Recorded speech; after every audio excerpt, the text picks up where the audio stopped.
Құрметті көрермен, тағы да біз Тараз қаласындамыз. Көгершін және махаббат әлемі, Көгершін және махаббат YouTube арнасы Тараз қаласында Жанат бауырымыздың құстарын түсіруге келдік. Өткен жолы стримге шығып тікелей эфирде көрсеткенбіз, бірақ көпшіліктің сұрауымен Жомарт бауырымыз бастап, міне Жанат бауырдың құстарының әлеміне келдік. Міне қос кекілділер, шұбар, жолақтылар, ақбастар, көк жолақтылар. Міне осылардың әлемі. Міне қос кекілді кетті. Қазір Жанат бауырымыз, ой, мына аяқты мына ойнап жатыр. Жанат бауырымыздың әлемі. Міне кетті. Қос кекілділер ойнап жатыр. Ойын деген керемет. Ойын деген артқа қарай салта тастайды. Міне. Міне тастап жатыр. Ал міне. Міне. Атақты құсшы. Тараздың тарихында қалған Жанат бауырымыз.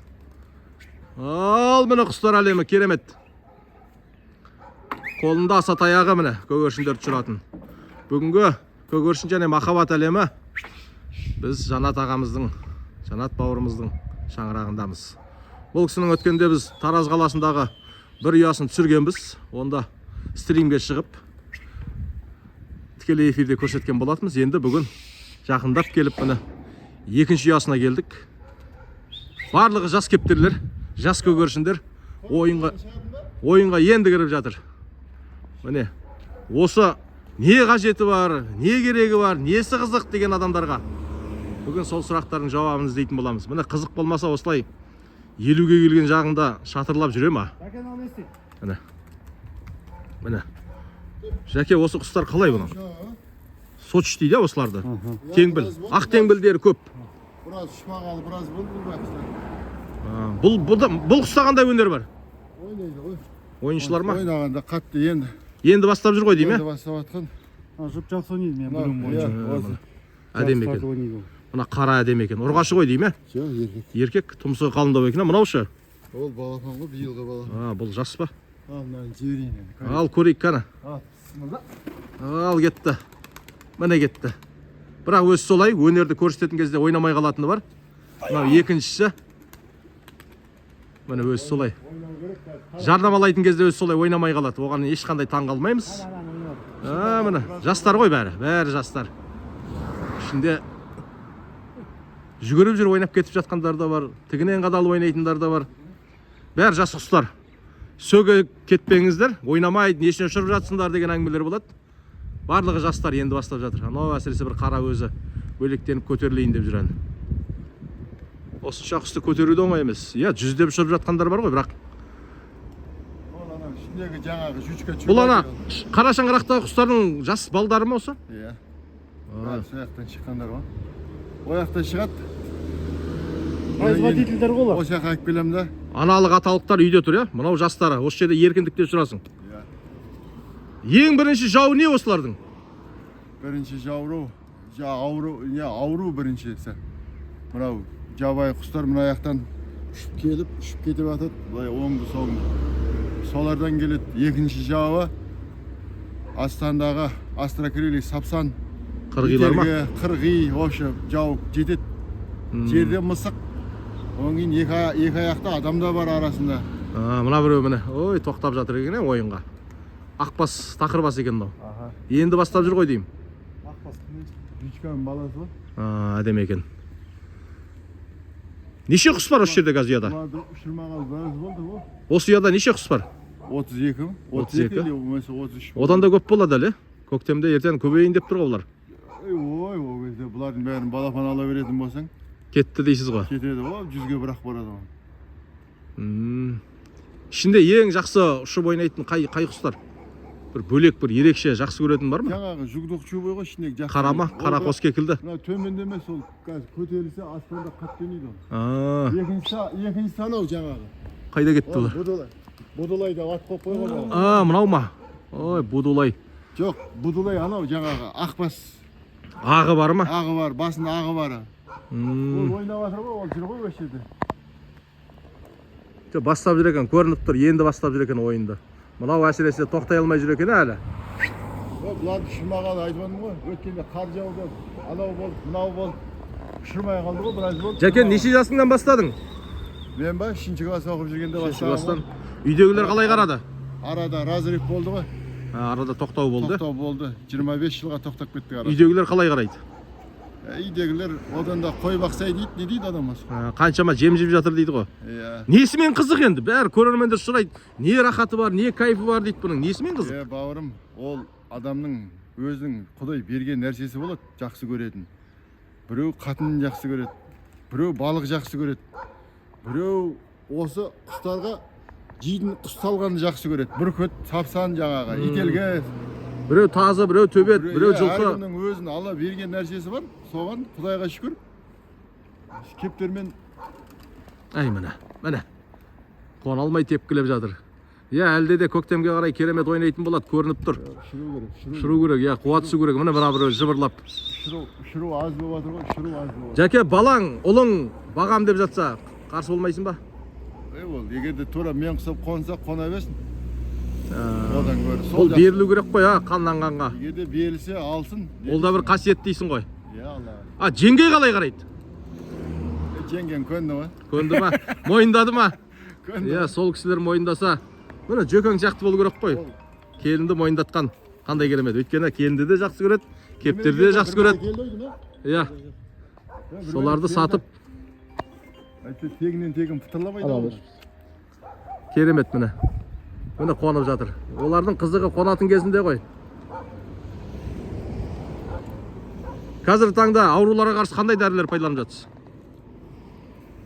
Ауруға енді оның әрқайсы біреусінің іші өтеді, біреусінің тұмсығынан су ағады, біреусінің көзі ауырады. Әрқайсының өзінікі бөлек-бөлек. Мынау ғой, міне будулай, мынау. Будулай астында жүрген ақбас па? Міне. Ойнау керек. Ақшуар. Бұның да бұларды ұшыруы кем болады. Бір домалап жүр екен ғой, енді бастап жүр екен ғой. Үшеу, төртеу. Бір солай ойын бастаған кезде ең көп ойнаған құс неше рет ойнады? Ол ана үйде болған, өткенде айттым ғой саған. Бұлай лента деп айтамыз оны. Айналып жүр ойнай береді. Ол бірақ тоқтағанда кейінгісін оны 10-15-ке тоқтайды. Айтпесе ол жаңағы ойнай береді. Ал тігінен тартқан ше, тігінен? Тігінен тартқан ең көп санағаным 10-15. 10-15. Ондай құстар бар ма қазір? Олардың бәрі кешек анау. Шықпайтын жерде отыр ғой. Ана ұяда отыр ма? Қамал. Солардың бала шағалары ғой мынау. Керемет. Жәке, осы қандай да бір көрмеге қатысып орын алдың ба өміріңде? Көрмеге әшейін барып көргенім болмаса. Бұлай қызықпайсың, е? Бұлай қатты андай жоқ. Алғыс хат алып, төске бір төсбелгі тағып. Ондай. Керемет. Алғыс Құдайдан болсын дейсің ғой. Ондайға бармаймын оны. Міне қонып жатыр. Керемет міне. Қара құстар. Мынау жаңадан бағатын жастарға бір. Ой, өне кетті. Қызығына тоймай жатырмыз, бізде тоқтай алмай жатырмыз. Сұрағымыз жалғастырайық. Жаңадан бағып жатқандарға айтатын ақыл кеңесің. Енді оларға мен марқұм досым айтатын. Бірінші бастаған кезінде бақ дейді, үйреніп алғанға дейін. Үйреніп алғаннан кейін ләж болса мықтысын ұста. Жақсысын бақ дейді ғой. Үшеу болса да ішіндегі жақсысын ұста. Мен айтатын ақылым. Тарту ойынымен ойыншағы кесе. Ал анау түріне қарайтын болсаң, ол түріне вечно қарап жыбырлап жатыр. Жақсысын ұста дейсіз ғой жастарға. Ұстасаң жақсысын ұстаңдар. Ол ана шоқпар, тентек шоқпар жинайды деп әр жайсын жинай бергеннен көрі тәуірін ұстаған жақсы ғой. Мына кетті. Бұл төменде, бұл неде жоғарыда қатты өнейді. Расымен де Жәкең дұрыс айтады. Бағатын болсаң жақсыдан бақ. Бірақ алғашқыда арзандауынан үйретіп алу керек, қарапайымнан. Мына жастар түлеп жатыр, қайтадан түлеп жатыр. Биылғы құстар бір 4-ші ретке дейін түлеп кетті ғой. Оны неден деп ойлайсыз?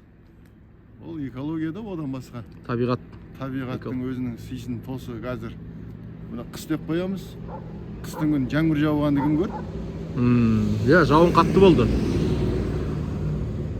4 мезгіл ауысып кетті ау дейміз, Мүмкін. Жақсы. Жәке, көгершіннен басқа бір керемет өнеріңіз бар екен, соны көрейікші бір. Қолыңыздан келмейтін жоқ дейді ғой. Мына жаңа естіп қалдық.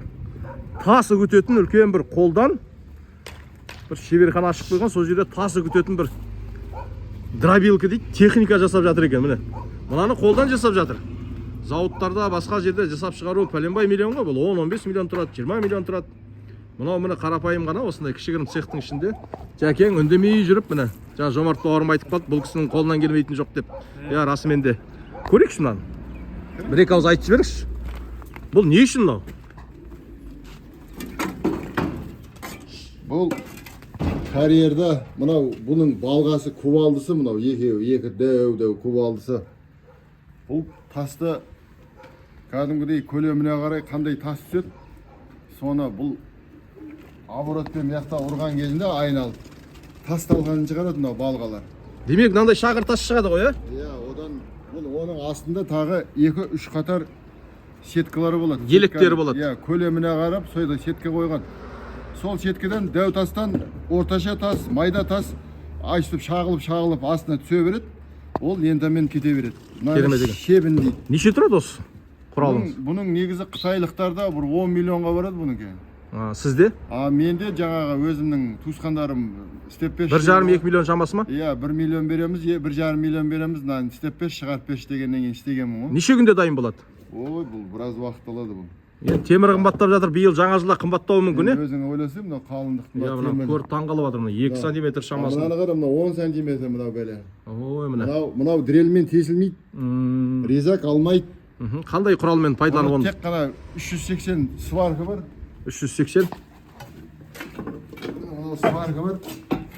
380 мен. Осы 380 сваркалермен тілесің оны қалың тесіп. Ой, керемет. Міне. Кесесің. Жанат бауырдың, Жанат құрдасымыздың әлемі бір көгершін ғана емес, және темірден түйін түйген. Сваркалеп отырып шаршайсың ба? Иә, шаршаған кезде шаршағанды басатын, сарайыңды ашатын көгершіннен артық дүние болмайды. Қандай рахат міне. Көгершін және махаббат әлемі. Жәкеңде қонақта болдық. Осымен Жәке, рахмет. Әлемің керемет екен. Ұзағынан болсын. Рахмет. Біз де келесі түсірілімге қарай асығып барамыз. Сол себепті де Жанат ағамыздың құстары туралы сұраған азаматтар көре беріңіздер. Темірден түйін түйген Жанат бауырымыз. Ал біз осымен тамамдадық. Керемет.